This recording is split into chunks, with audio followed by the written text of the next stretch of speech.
وعلى آله وأصحابه الذين أوفوا عهدا ونشهد أن سيدنا ومولانا محمدا عبده ورسوله أما بعد فأعوذ بالله من الشيطان الرجيم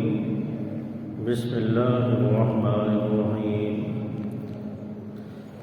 إذ يقول لصاحبه لا تحزن إن الله معنا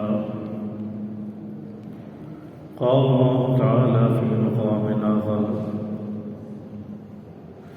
ولا يأتل أولو الفضل منكم والسعة أن يؤتوا أولي القربى والمساكين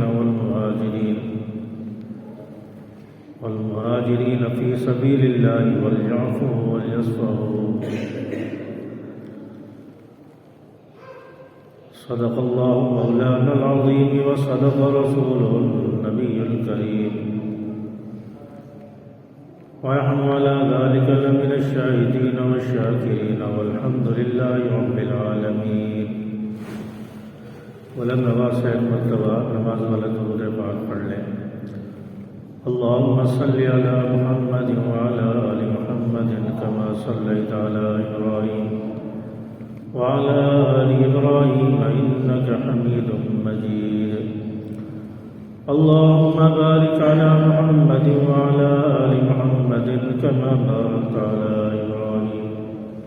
وعلى آل إبراهيم إنك حميد مجيد. میرے واجب الاحترام بزرگوں، دوستوں، عزیز ساتھیوں اور نوجوانوں، ایک مرتبہ پھر آپ حضرات کے سامنے جمعۃ المبارک کے اس مبارک موقع پر گفتگو کرنے کا شرف حاصل ہو رہا ہے. پروردگار عالم سے دعا ہے کہ مجھے حق اور سچ بیان کرنے کی توفیق عطا فرمائے، اور جو کچھ سنایا جائے کہا جائے اللہ تعالیٰ اس پر عمل کرنے کی توفیق عطا فرمائے. جمادی الثانی کا مہینہ چل رہا ہے اور اس مہینے کی 22 تاریخ کو خلیفہ بلا فصل سسر رسول حضرت سیدنا ابو بکر صدیق رضی اللہ تعالیٰ عنہ کا یوم وفات ہے، اور اس مناسبت کے ساتھ اس مہینے کو کافی اہمیت حاصل ہے. اور اسی عنوان پر پاکستان کی اکثر مساجد میں اور درس و تدریس میں مختلف سیمینار اور محافل کے اندر حضرت سیدنا صدیق اکبر رضی اللہ تعالیٰ عنہ کی فضیلت، عظمت، مناقبت، شان بیان کی جا رہی ہے، کیونکہ حضرت ابو بکر صدیق رضی اللہ تعالیٰ عنہ وہ صحابی ہیں، وہ عظیم شخصیت ہے جن کا مقام انبیاء کے بعد سب سے اونچا ہے. آپ صلی اللہ علیہ وسلم نے ارشاد فرمایا، افضل البشر بعد الانبیاء، انبیاء کے بعد کسی انسان کا مقام اگر اونچا ہے تو وہ ابو بکر صدیق رضی اللہ تعالیٰ عنہ ہے. اگر ابو بکر صدیق رضی اللہ تعالیٰ عنہ ایمان لانے میں بھی سب سے پہلے آپ صلی اللہ علیہ وسلم نے جب نبوت کا اعلان فرمایا، لوگوں نے آپ کو پتھر مارے، لوگوں نے آپ کو شاعر اور مجنون کہا، یہاں تک کہ آپ کا سکا چچا ابو لہب اس نے پتھر مارا. اور اس موقع پر اگر کسی نے آپ صلی اللہ علیہ وسلم کی تصدیق کی ہے اور کسی نے اگر کلمہ پڑھا ہے اور بغیر تحقیق بغیر دلیل کے کلمہ پڑھا ہے، کوئی دلیل نہیں مانگی کہ آپ نبی ہیں یا نہیں ہیں، کوئی ثبوت نہیں مانگا، بلکہ آپ کے اعلان پر بغیر تحقیق بغیر دلیل آپ پر ایمان لے آئے اور آپ صلی اللہ علیہ وسلم کا کلمہ پڑھ کر مسلمان ہو گئے، تو حضرت ابوبکر صدیق رضی اللہ تعالیٰ عنہ کلمہ پڑھنے میں بھی افضل ہے، کلمہ پڑھنے میں بھی پہلے ہے، اور ابوبکر کے لفظ میں شروع میں الف آتا ہے اور قاعدے کے اندر حروف تہجی جو الف با تا سا سے شروع ہوتے ہیں یہ پر ختم ہوتے ہیں، ان کی ابتدا بھی الف سے ہوتی ہے، اور اسی طرح قرآن مجید اس کی ابتدا بھی الف سے ہی ہوتی ہے، الف لام میم ذالک الکتاب لا ریب فیہ، تو پہلا نمبر ابو بکر کا ہے، پہلا نمبر ابو بکر کا ہے، تو ابو بکر صدیق رضی اللہ تعالیٰ عنہ ایمان لانے میں پہلے ہیں، اور قیامت تک جتنے بھی لوگ ایمان لاتے رہیں گے، جتنے بھی لوگ مسلمان ہوتے رہیں گے، ان سب کا ثواب ابو بکر صدیق رضی اللہ تعالیٰ عنہ کے نامہ اعمال میں جاتا رہے گا، کیونکہ ابو بکر صدیق رضی اللہ تعالیٰ عنہ نے ایمان لا کر کلمہ پڑھ کے بنیاد رکھ دی اور ابتدا کر دی، آپ اکائی بن گئے، آپ پہلے صفر لگاتے رہے، صفر لگاتے جائیں، صفر لگاتے جائیں، زیرو لگاتے جائیں، اس زیرو کی کوئی اہمیت نہیں ہوتی، اس زیرو کے بعد اگر آپ ایک کا ہندسہ لگاتے جائیں تب بھی اس زیرو کی کوئی اہمیت نہیں ہوگی، لیکن اگر آپ اس صفر سے پہلے ایک لگا دیں تو اس صفر کی اہمیت ہو جائے گی، اس صفر کو پاور ملتی چلی جائے گی۔ تو اسلام کی اکائی، اسلام پہلے صفر تھا، کوئی مسلمان نہیں تھا، کوئی ایمان نہیں لایا، آپ صلی اللہ علیہ وسلم نے جب نبوت کا اعلان فرمایا تو سب سے پہلے ابو بکر صدیق رضی اللہ تعالیٰ عنہ ایمان لے آئے اور آپ اکائی بن گئے، پہلے سب صفر تھا، پھر آپ اکائی بنے اور پھر آپ اکائی بن کے آپ کے پاس جتنے بھی لوگ کلمہ پڑھتے چلے گئے، کلمہ پڑھتے چلے گئے، سب کا ثواب آپ کے نامہ اعمال میں چلا گیا، آپ کے نامہ اعمال میں جاتا رہا، اور قیامت تک جتنے بھی لوگ مسلمان ہوتے رہیں گے، جتنے بھی لوگ ایمان لائیں گے، اس کا ثواب ابو بکر صدیق کو ملتا رہے گا۔ تو ابو بکر صدیق رضی اللہ تعالیٰ عنہ نیکیوں میں سب سے اعلیٰ، کوئی نیکیوں میں آپ کا مقابلہ نہیں کر سکتا، کوئی نیکیوں میں آپ کا ثانی نہیں ہے۔ حضرت ابو بکر صدیق رضی اللہ تعالیٰ عنہ سخاوت میں بھی سب سے اعلیٰ، سخاوت میں بھی سب سے آگے۔ آپ صلی اللہ علیہ وسلم نے تبوک کے موقع پر چندہ مانگا، کون ہے جو اپنا مال تبوک کے موقع پر مسلمانوں کے لیے خرچ کرے؟ تو حضرت ابوبکر صدیق رضی اللہ تعالیٰ عنہ تھے اور کہا کہ یا رسول اللہ میں اپنا مال خرچ کروں گا۔ ابوبکر صدیق اپنے گھر چلے گئے، میں اپنا مال لے کر آؤں۔ حضرت عمر رضی اللہ تعالیٰ عنہ اٹھے، انہوں نے کہا کہ یا رسول اللہ میں بھی اپنا مال خرچ کرنا چاہتا ہوں۔ حضرت عمر رضی اللہ تعالیٰ عنہ بھی اپنے گھر تشریف لے گئے۔ تھوڑی دیر کے بعد حضرت عمر رضی اللہ تعالیٰ عنہ بھی آگے، حضرت ابوبکر صدیق رضی اللہ تعالیٰ عنہ بھی اپنا مال لے کر آئے۔ حضرت ابوبکر صدیق رضی اللہ تعالیٰ عنہ سے اور حضرت عمر رضی اللہ تعالیٰ عنہ سے آپ صلی اللہ علیہ وسلم نے پوچھا کہ کتنا مال لائے ہو، کیا لائے ہو؟ تو حضرت عمر رضی اللہ تعالیٰ عنہ فرمانے لگے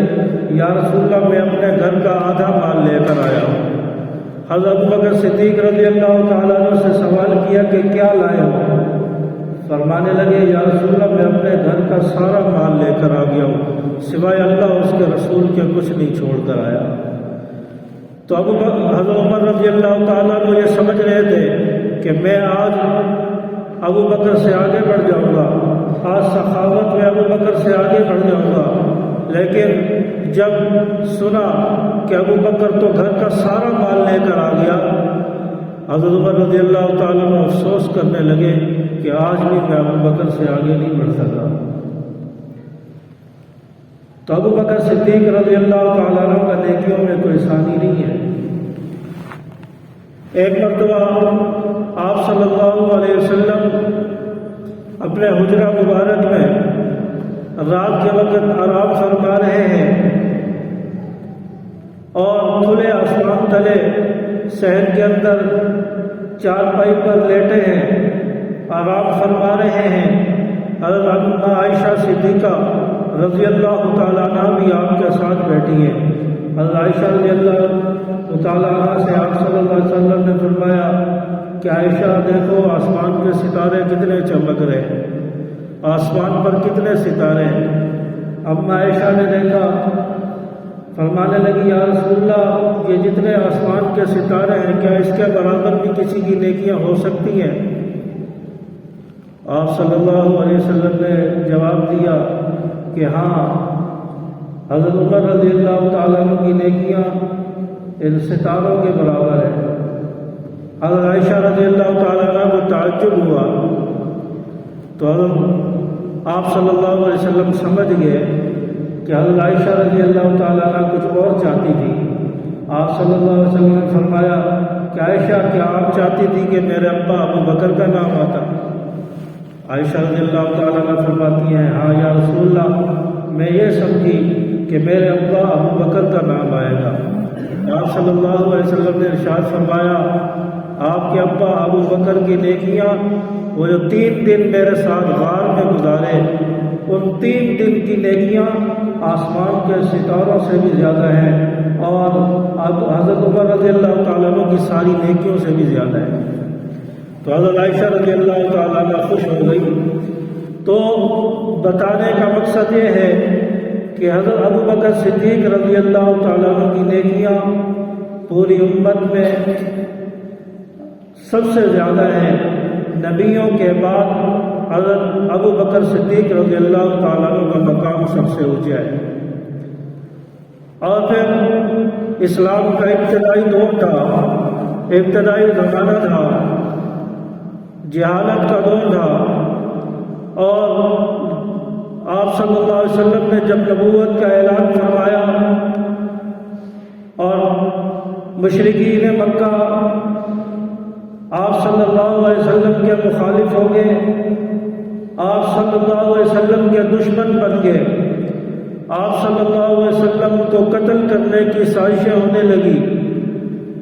آپ صلی اللہ علیہ وسلم کو اللہ تعالیٰ نے ہجرت کا حکم دیا، فرمایا کہ اپنے گھر سے نکلو اور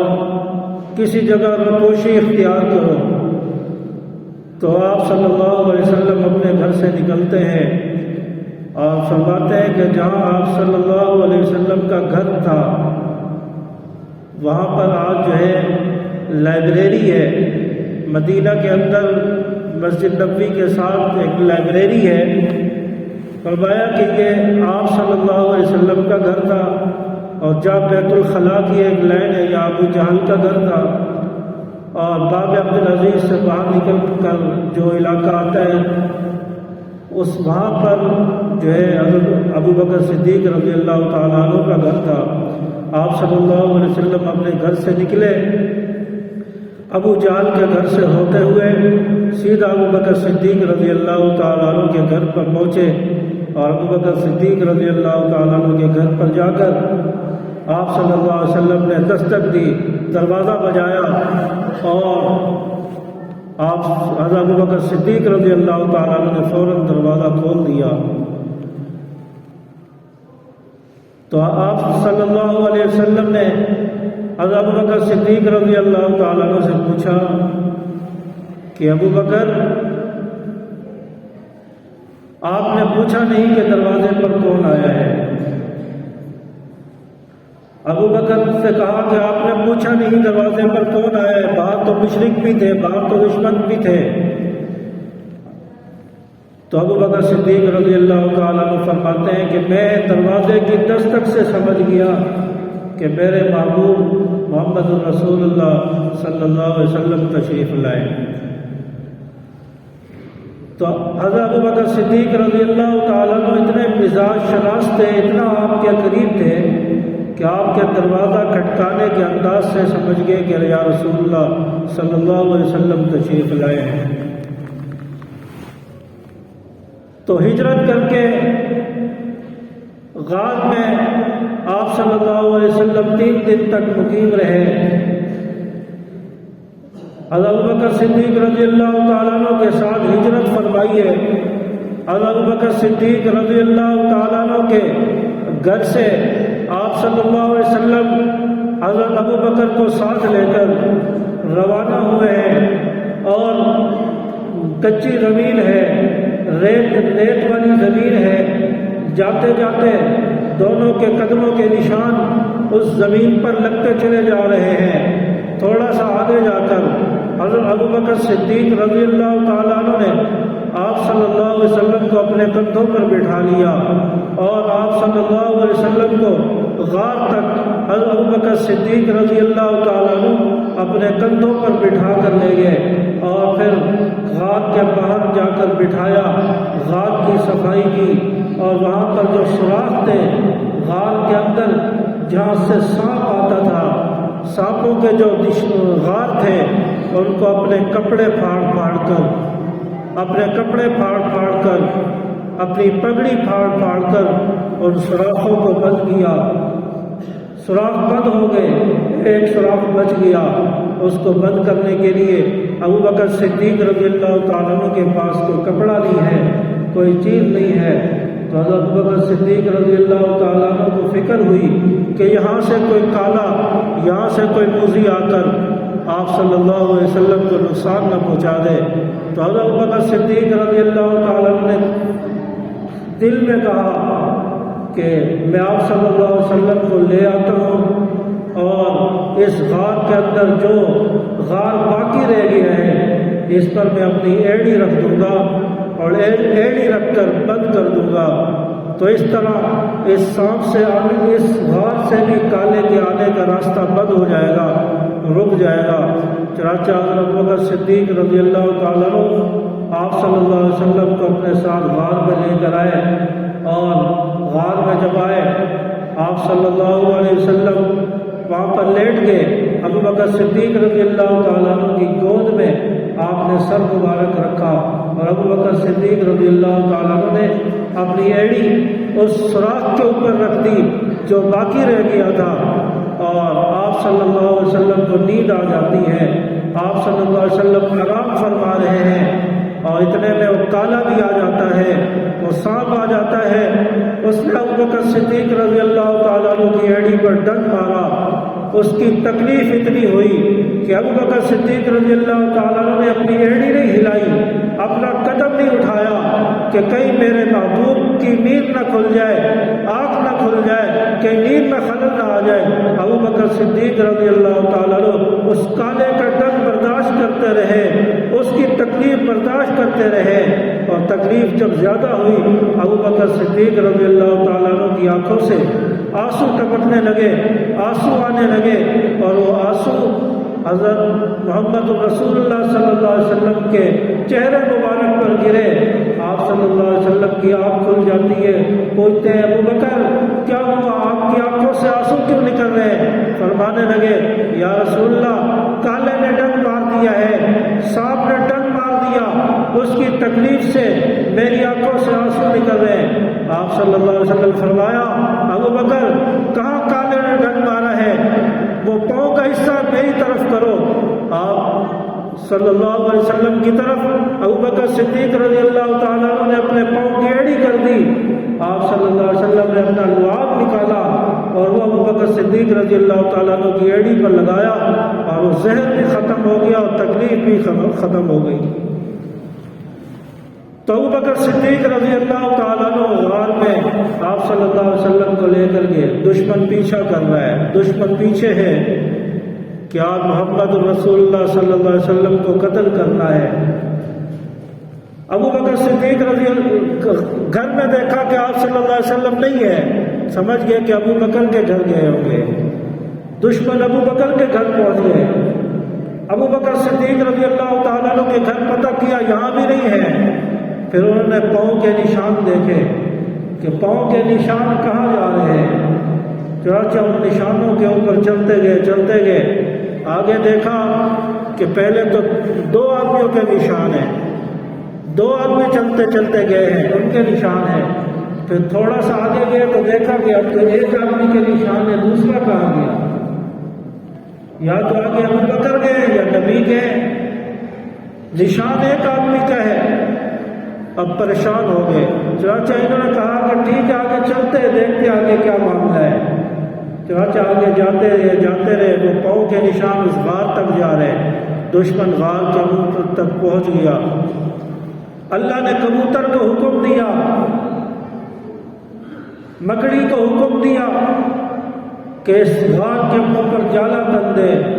مکڑی نے جالا بن دیا اور کبوتری کو حکم دیا کہ یہاں انڈے دے دے۔ کبوتری نے انڈے دے دیے۔ دشمن نے دیکھا کہ یہاں تو جالا ہے، غار کا وہ بند ہے، کبوتری نے انڈے دیے ہوئے، اس غار کے اندر تو کوئی بھی نہیں جا سکتا، اس غار میں تو کسی کا جانا ناممکن ہے۔ اگر کوئی غار کے اندر جاتا تو غار کا منہ صاف ہوتا، اس پر مکڑی کا جالا نہ ہوتا، اس پر کبوتری انڈے نہ دیتی۔ غار کے اندر کوئی نہیں ہے، اندر ابو بکر صدیق رضی اللہ تعالیٰ عنہ ہے، آپ صلی اللہ علیہ وسلم ہے۔ ابو بکر صدیق رضی اللہ تعالیٰ عنہ نے دیکھا کہ دشمن غار کے منہ تک پہنچ چکا ہے۔ آپ صلی اللہ علیہ وسلم کو بتایا کہ یا رسول اللہ، دشمن غار کے منہ تک آ گیا ہے، اگر ہم پر ان کی نظر پڑ گئی تو آج ہم پکڑے جائیں گے، آج ہمیں دشمن مار دے گا، قتل کر دے گا۔ آپ صلی اللہ علیہ وسلم نے فرمایا ابو بکر لا تحزن ان اللہ معنا، غم نہ کر ابو بکر، غم نہ کر، ان اللہ معنا، بے شک اللہ ہمارے ساتھ ہے، اللہ ہمارے ساتھ ہے۔ تو آپ صلی اللہ علیہ وسلم نے تسلی دی۔ تو یہ جملے جو آئے ہیں یہ ابو بکر صدیق رضی اللہ تعالیٰ عنہ کے متعلق آئے ہیں کہ لا تحزن ان اللہ معنا، ابو بکر غم نہ کرو، اللہ کی ذات ہمارے ساتھ ہے۔ اور اس غار کے اندر ابو بکر صدیق رضی اللہ تعالیٰ عنہ آپ صلی اللہ علیہ وسلم کے ساتھ ہے۔ اس کا نقشہ قرآن مجید نے کھینچا، ثانیۃ اذھما فی الغار، غار میں ان دونوں میں جو ثانی ہے وہ ابو بکر صدیق رضی اللہ تعالیٰ عنہ ہے۔ آپ صلی اللہ علیہ وسلم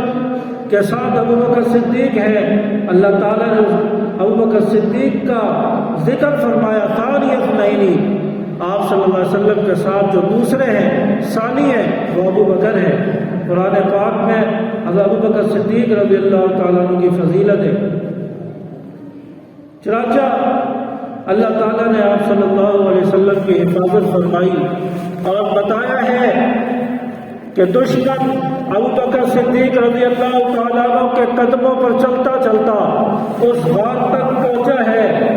اور ابو بکر صدیق رضی اللہ تعالیٰ عنہ کے گھر سے دشمن کو پتہ چلا ہے کہ کس طرف آپ صلی اللہ علیہ وسلم اور حضرت ابو بکر صدیق گئے ہیں۔ ابو بکر صدیق رضی اللہ تعالیٰ عنہ کے قدموں پر چلتا چلتا دشمن آپ صلی اللہ علیہ وسلم تک پہنچ جاتا ہے۔ تو بتایا ہے، مورخین بتاتے ہیں، علماء بتاتے ہیں کہ ابو بکر صدیق رضی اللہ تعالیٰ عنہ کے قدموں پر چلتا ہوا انسان آپ صلی اللہ علیہ وسلم تک پہنچتا ہے۔ کوئی اگر آپ صلی اللہ علیہ وسلم تک پہنچنا چاہتا ہے، اس کو چاہیے کہ ابو بکر صدیق رضی اللہ تعالیٰ عنہ کے نقش قدم پر چلے، ابو بکر صدیق رضی اللہ تعالیٰ عنہ کے قدموں پر چلے، نقش قدم پر چلے، انشاءاللہ ابو بکر صدیق رضی اللہ تعالیٰ عنہ اس کو نبی تک پہنچا دیں گے۔ تو اس لیے ابو بکر صدیق رضی اللہ تعالیٰ عنہ کی سیرت کا مطالعہ کیا جائے اور ابو بکر صدیق رضی اللہ تعالیٰ عنہ کو پڑھا جائے، سنا جائے۔ 22 جمادی الثانی ابو بکر صدیق رضی اللہ تعالیٰ عنہ کا یوم وفات ہے، اور اس حضرت ابو بکر صدیق رضی اللہ تعالیٰ عنہ کے یوم وفات کے سلسلے میں اس پورے مہینے میں اہل سنت والجماعت حضرت ابو بکر صدیق رضی اللہ تعالیٰ عنہ کی فضیلت اور منقبت کے عنوان سے اس مہینے کو منا رہی ہے۔ اس لیے آپ تمام حضرات سے درخواست ہے کہ پروگرام کریں، درس کا پروگرام کریں، اپنے گھر میں یا کسی جگہ پر درس کا انتظام ہو، چھوٹی محفل کا انتظام کریں، وہاں پر ابو بکر صدیق رضی اللہ تعالیٰ عنہ کی فضیلت بیان کی جائے، بتایا جائے لوگوں کو کہ ابو بکر صدیق رضی اللہ تعالیٰ عنہ کون ہے، بچوں کو بھی بٹھایا جائے، عورتوں کو بھی بٹھایا جائے، ان کو بھی بتایا جائے، تاکہ ہماری نوجوان نسل کو اور ہمارے نوجوانوں کو پتہ چلے کہ ابو بکر صدیق رضی اللہ تعالیٰ عنہ کون ہے۔ آج افسوس کی بات ہے اور بڑے دکھ کی بات ہے کہ قائد اعظم کا پتہ ہے، علامہ اقبال کا پتہ ہے، بے نظیر ڈے کا پتہ ہے، سب چیزوں کا پتہ ہے، مزدور ڈے کا پتہ ہے، یوم کشمیر ڈے اس کا پتہ ہے، سب چیزوں کا لوگوں کو نوجوانوں کو علم ہے، لیکن پتہ نہیں ہے تو ابو بکر صدیق رضی اللہ تعالیٰ عنہ کا پتہ نہیں ہے، ابو بکر صدیق رضی اللہ تعالیٰ عنہ کے وفات کے دن کا پتہ نہیں ہے، حضرت عمر رضی اللہ تعالیٰ عنہ، حضرت عثمان رضی اللہ تعالیٰ عنہ کا پتہ نہیں ہے۔ یہ کیسا مسلمان ہے جن کو اپنے خلفاء کا پتہ نہیں ہے، صحابہ کا پتہ نہیں ہے، جن کا ذریعہ دین پہنچا ہے۔ اس لیے اپنے علاقوں میں، محلوں کے اندر سیمینار کر کے، چھوٹی موٹی محافل کا انعقاد کر کے اس میں حضرت ابوبکر صدیق رضی اللہ تعالیٰ عنہ کے مناقب، فضیلت اور شان بیان کی جائے، تاکہ آنے والی نسل کو پتہ چلے کہ حضرات صحابہ کون ہے، ابوبکر صدیق، حضرت عمر رضی اللہ تعالیٰ عنہ، حضرت عثمان رضی اللہ تعالیٰ عنہ کون ہے، ان صحابہ کا پتہ چلے۔ اس پر انشاءاللہ ہم سب عمل کریں گے، اس پر عمل کریں گے، سب نے ہاتھ نہیں کھڑے کیے، انشاءاللہ اس پر عمل کریں گے۔ گھر کے اندر محافل منعقد کریں، یہاں سے مفتی صاحب کو لے جائیں، کسی بھی مسجد کے امام صاحب کو لے آئیں اور ان سے کہیں کہ حضرت ابوبکر صدیق رضی اللہ تعالیٰ عنہ کی فضیلت کے پر تھوڑی سی بات کریں، 15-20 منٹ، آدھا گھنٹہ بات کریں، لوگوں کو سمجھائیں، بچوں کو، نوجوانوں کو پتہ چلے کہ ہمارے آئیڈیل کون ہے، ابوبکر صدیق رضی اللہ تعالیٰ عنہ کون ہے، جنہوں نے نبی کا ساتھ دیا، جنہوں نے مشکلیں برداشت کی، جنہوں نے سب سے پہلے کلمہ پڑھا، جو نبی کے سسر بنے، تو پتہ چلے اور ہماری نوجوان نسل بھی پھر صحابہ کے نقش قدم پر چلے۔ اللہ تبارک و تعالی ہمیں سمجھ عمل کی توفیق عطا فرمائے۔